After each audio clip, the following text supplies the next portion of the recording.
Hello friends, welcome to Data Science Lovers. In our last video, we learned about full array. In this video, we will learn about random function, which is a part of random module. In this random module, we will cover different functions like random function, second is Randint function, Randn function, fourth is Randn function, and uniform function, and our choice function. Let's start. What is this random module? The random module contains the functions which are used for generating the random numbers.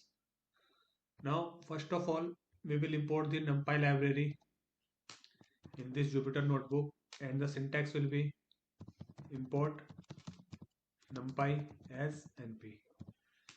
Run this. The library has been successfully imported.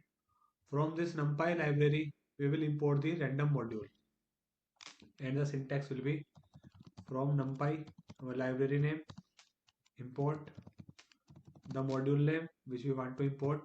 We want to import random module. We will run this. The command has been successfully executed. Our numpy library and our random module has been imported in this Jupyter notebook. Let's first start with the random function. The random function returns the random float numbers between 0 and 1. Let's see how. First of all, we will use the random module, and from this random module we will use the random function like this.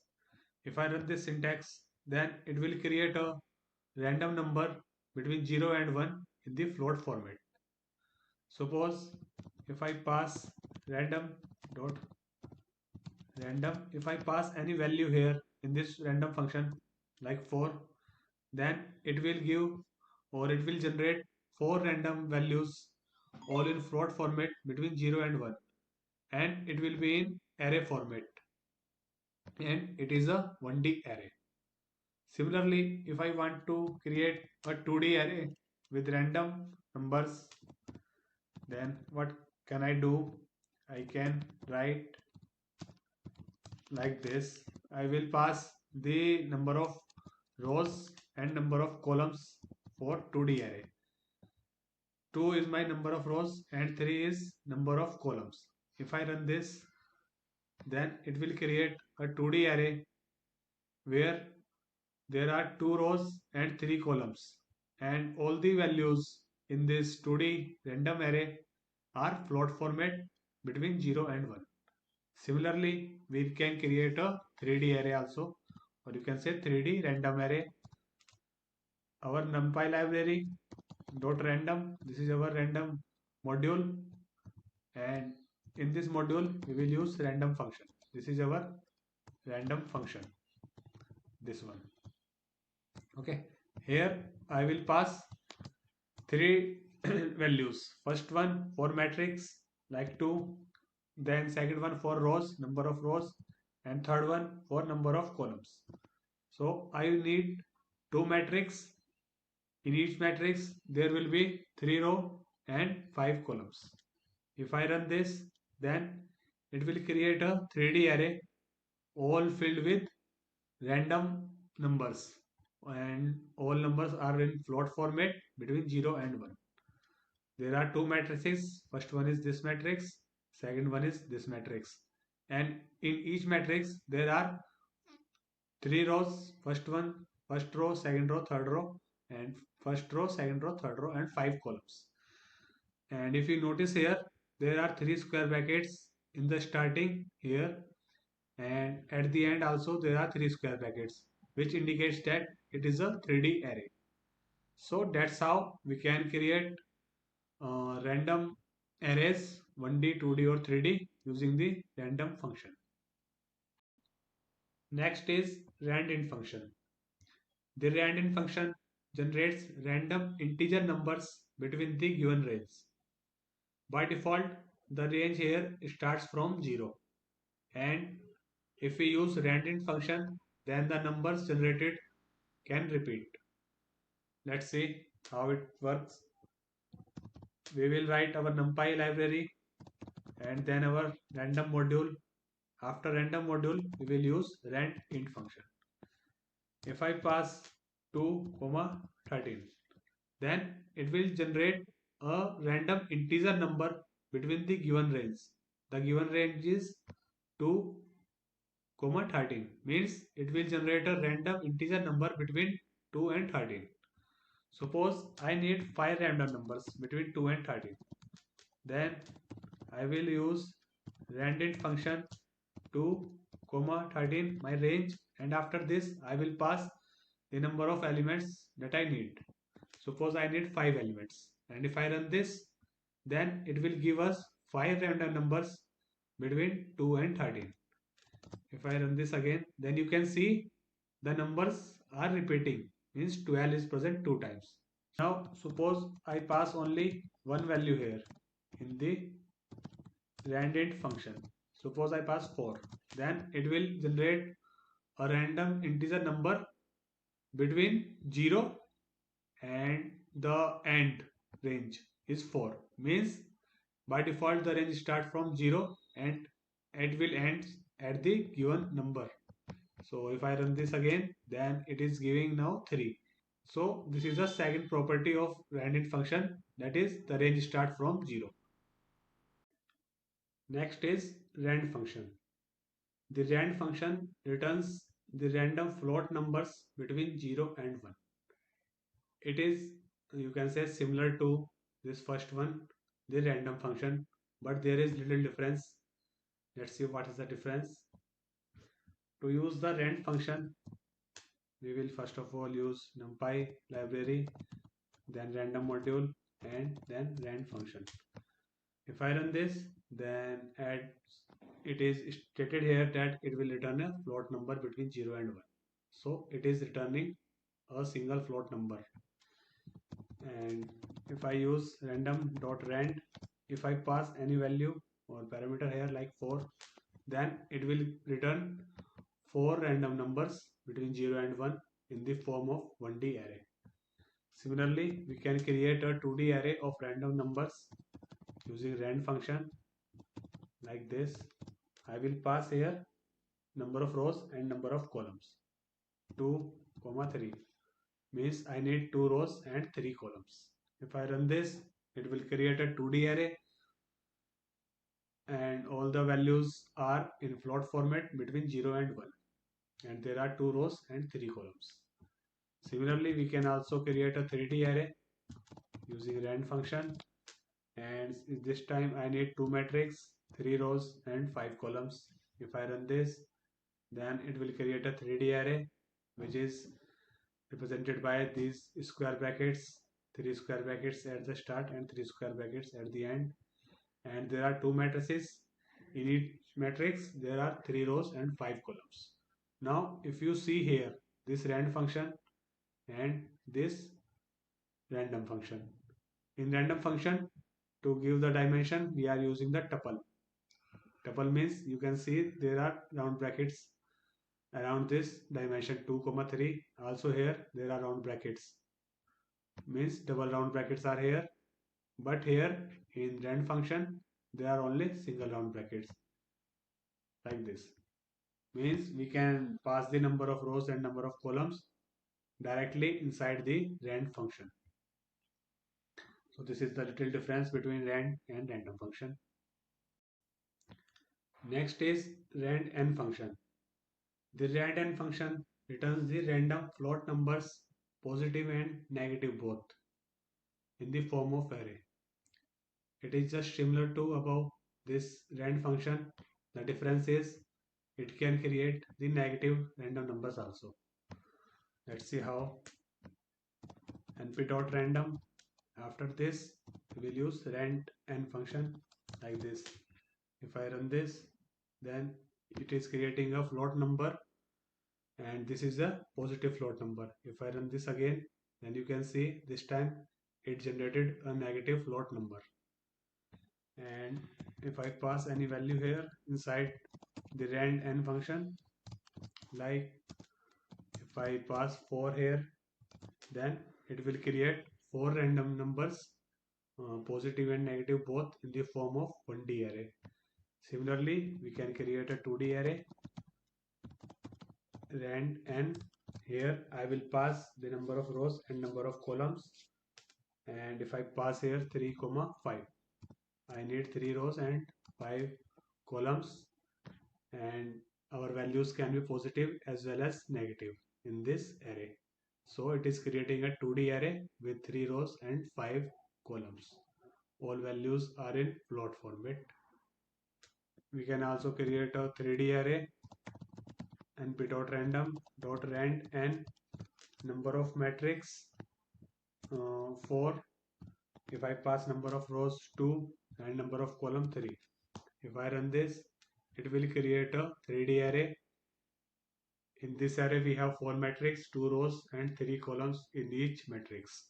And you can notice here that the values are in float format, and we have positive as well as negative values in our array. So this is the use of Randn function in the random module.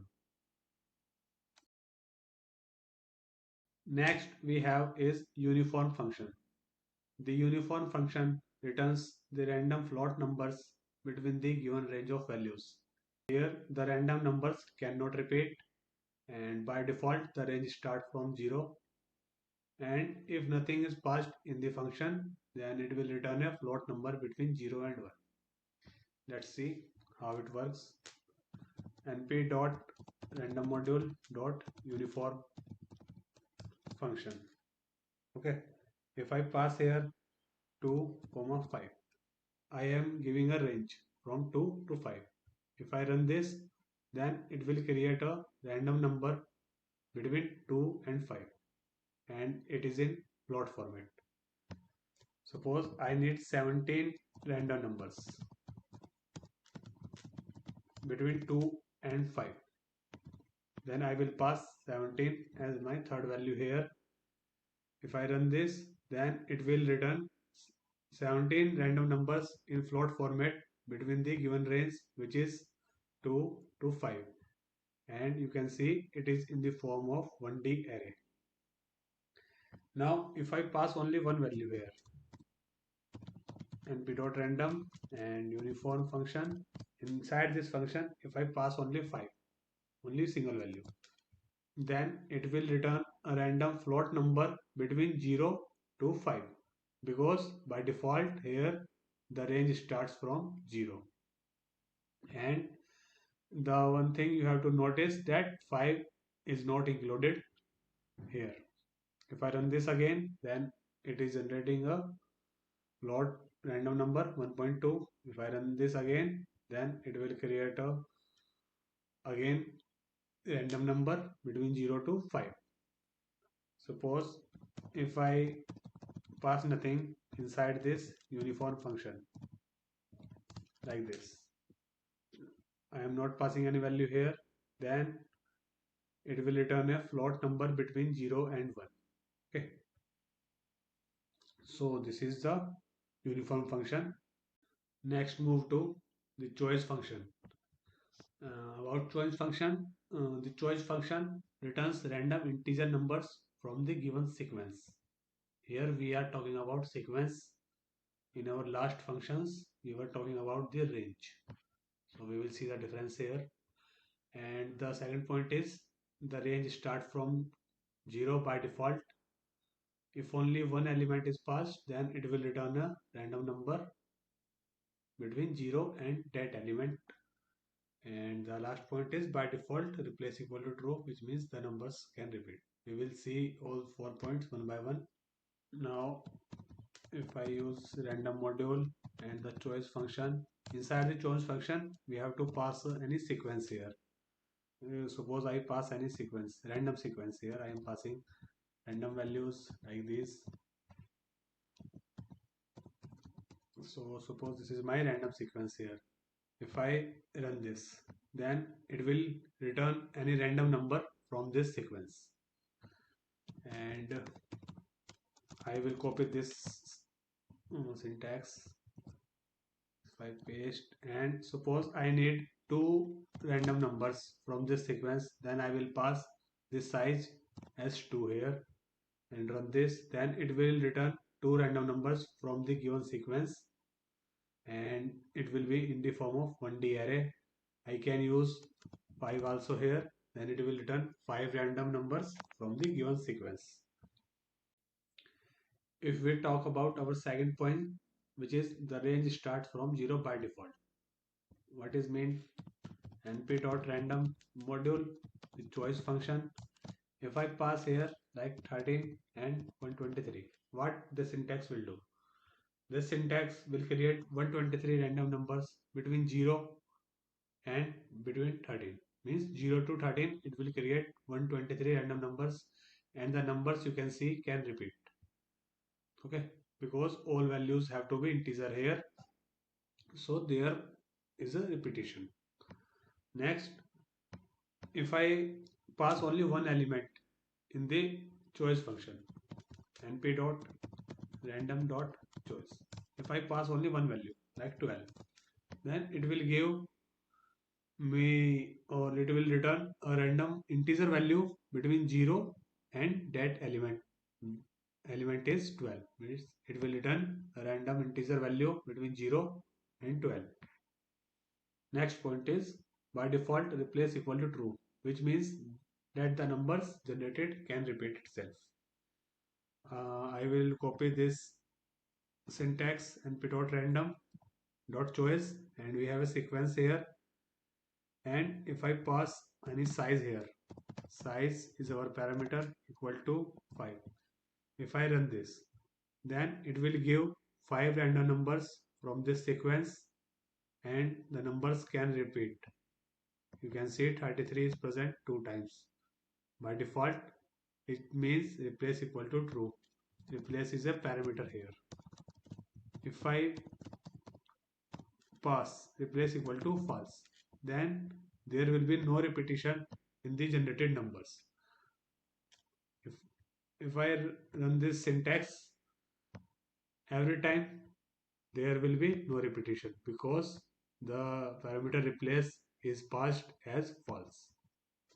Now suppose if I pass size as, you can say, 20 here, but our sequence is containing how much elements? 1 2 3 4 5 6 7 8 9.